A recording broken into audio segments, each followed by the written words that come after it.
Assalamualaikum, salam di Semadani. Kanta 744 mendahului berita dimulakan dengan rangkuman laporan utama dalam segmen esensi. Umat Islam di seluruh negara hari ini menyambut Aidiladha dengan sederhana namun penuh kesyukuran yang di-Pertuan Agong Sultan Ibrahim dan Raja Pemaisuri Agong Raja Zarif Sofia meraihkan Aidiladha di Johor Bahru. Baginda berdua meluangkan masa bersantap bersama keluarga termasuk cucunda. Santapan pada pagi lebaran itu berlangsung di Istana Bukit Serin, Johor Bahru.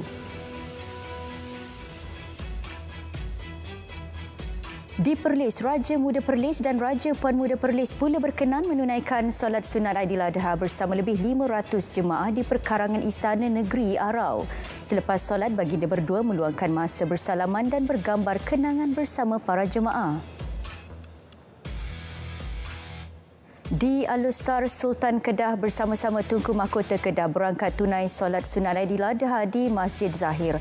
Ribuan umat Islam menghadirinya termasuk Menteri Besar dan Setiausaha Kerajaan Negeri. Masjid Sultan Idris Shah II di Ipoh pula menjadi tumpuan apabila menyaksikan keberangkatan Sultan Perak bagi menunaikan solat sunat Aidiladha. Berangkat sama Raja Muda Perak dan Raja di Hilir Perak. Turut hadir Menteri Besar Perak, Mufti Perak dan beberapa pegawai kanan kerajaan negeri. Selesai solat, Sultan Perak berangkat ke majlis sambutan Hari Raya Aidiladha di Dewan Bandaran Ipoh. Di Pantai Timur, pemangku Raja Terengganu pula berkenan tunai solat sunat Aidiladha bersama lebih 1,500 jemaah di Masjid Al-Muktafi Billah Shah, Kuala Terengganu.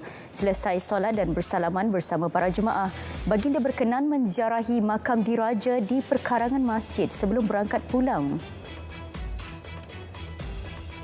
Sementara itu, Tengku Mahkota Kelantan berangkat menyertai ribuan jemaah menunaikan solat sunat Aidiladha di Masjid Jami Al-Ismaili, Bandar Baru, Pasir Pekan. Setelah selesai, baginda berkenan menziarahi makam Diraja Langgar di Kota Baru.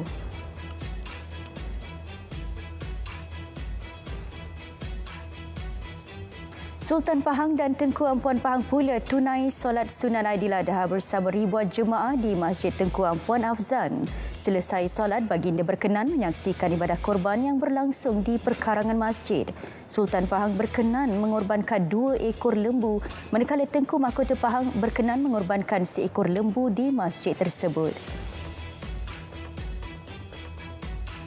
Sementara itu, Perdana Menteri bersama lebih 10,000 jemaah menunaikan solat sunat Aidiladha di Masjid Putra Putrajaya. Solat sunat dipimpin Imam Besar Masjid Putra yang turut menyampaikan khutbah bertajuk Pengorbanan Menuntut Keikhlasan. Selesai solat, Perdana Menteri meluangkan masa beramah mesra bersama jemaah.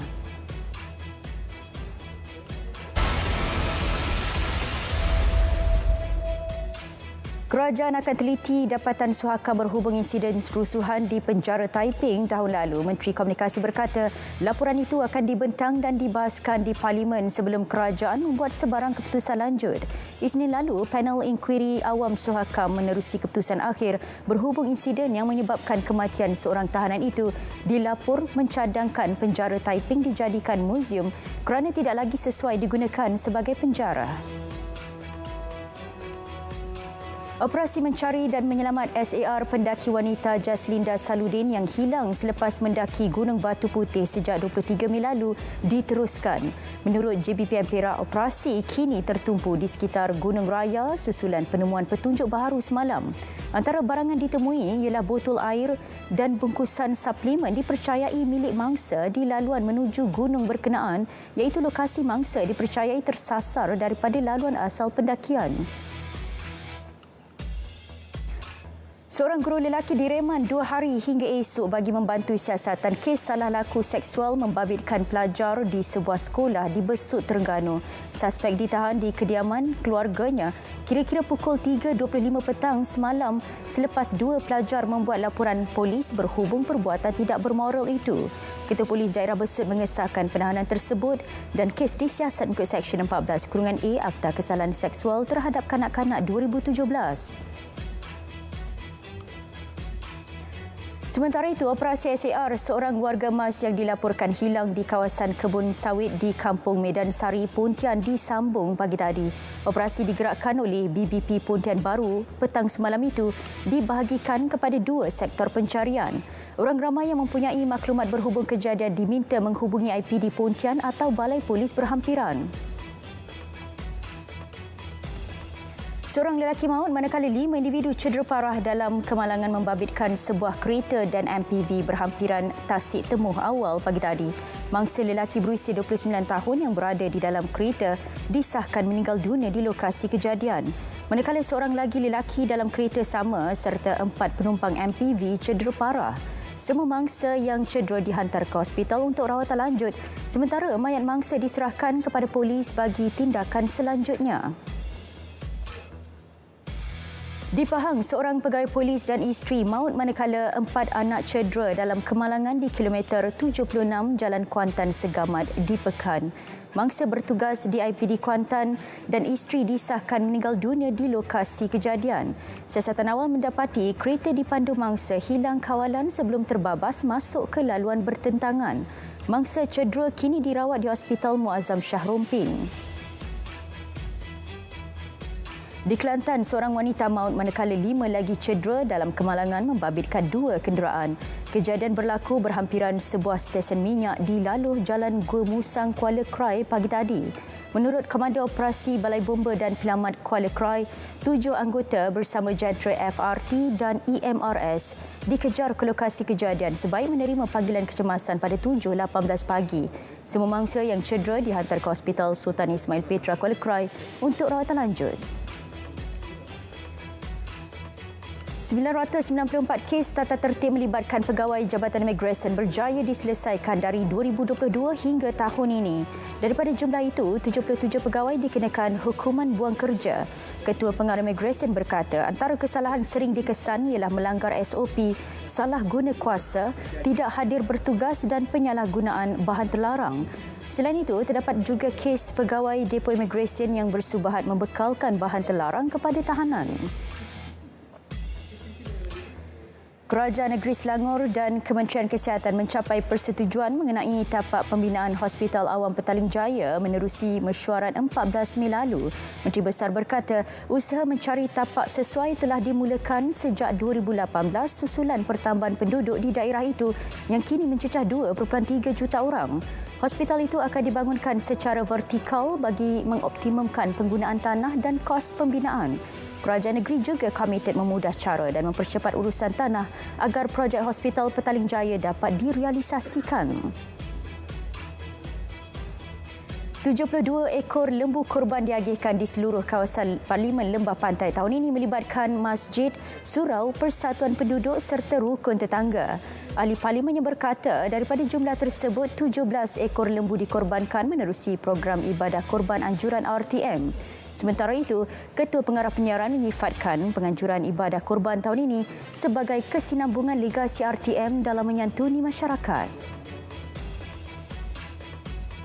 Lebih 200,000 kenderaan dijangka memasuki Melaka sempena cuti sekolah dan cuti panjang Aidiladha. Justru Esko Negeri menggesa PBT dan agensi berkaitan melakukan kesiapsiagaan menerima kehadiran pelancong dan pengunjung. Beliau berkata demikian ketika ditemui selepas solat sunat Aidiladha di Masjid Al-Syuhada Kem Terendak. Pelbagai program kemasyarakatan sempena Aidiladha ini dianjur Pertubuhan Kerajaan untuk manfaat penduduk di Perlis. Antaranya rewang rendang Aidiladha, ziarah kasih dan sumbangan kepada golongan memerlukan, pelajar cemerlang dan keluarga asnaf. Program berlangsung di Dewan Komuniti Behor Latih itu melibatkan lebih 30 peserta dianjur bersama Persatuan Amal Bakti Negeri Perlis, KRT Perumahan Behor Latih serta Majlis Mahasiswa Anak Perlis. Turut bekerjasama Majlis Belia Negeri dan GPMS Perlis. 150 golongan kurang bernasib baik sekitar Alustar Kedah diraikan THB Soup Kitchen sempena sambutan Hari Raya Aidiladha. Selain sumbangan barangan keperluan harian, golongan warga emas yang hidup bersendirian, penganggur dan OKU pelbagai bangsa turut dihidangkan dengan jamuan raya. Selain makanan, premis turut menyediakan khidmat gunting rambut percuma serta pakaian terpakai buat mereka yang memerlukan.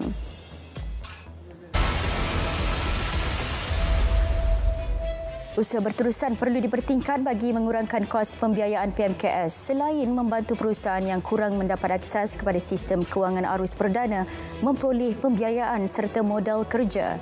Menteri Pembangunan Usahawan dan Koperasi berkata, langkah itu penting ketika negara berdepan krisis bekalan global susulan ketidaktentuan geopolitik dan geoekonomi. Beliau turut mengalu-alukan peranan Credit Guarantee Corporation Malaysia Berhad dalam merapatkan jurang itu menerusi skim jaminan, khidmat nasihat kewangan dan inisiatif pemudah cara pembiayaan. Kualiti perkhidmatan pelanggan dan reputasi jenama antara faktor utama yang mempengaruhi keputusan rakyat Malaysia dalam memilih penyedia insurans. Menurut laporan Insurans Agen Malaysia 2026, 51% daripada responden mementingkan kualiti perkhidmatan pelanggan manakala 39% memilih reputasi jenama. Pengguna kini menuntut ekosistem insurans yang ringkas boleh dipercayai dengan saluran komunikasi yang konsisten khususnya melibatkan urusan perhubungan serta pembayaran. Tinjauan berkenaan melibatkan 2,001 pemegang insurans dan 200 peserta industri. Sime Derby Property Berhad optimis capai sasaran jualan RM4 bilion bagi tahun kewangan 2026. Ia disokong prestasi kukuh suku pertama dan pelancaran projek baharu sepanjang tahun ini. Menurut Pengarah Urusan dan Ketua Pegawai Eksekutif Kumpulan, syarikat merekodkan jualan RM918.9 juta pada suku pertama iaitu 23% daripada sasaran tahunan. Tempahan jualan juga kekal kukuh pada RM1.1 bilion manakala jualan belum meningkat RM4.1 bilion.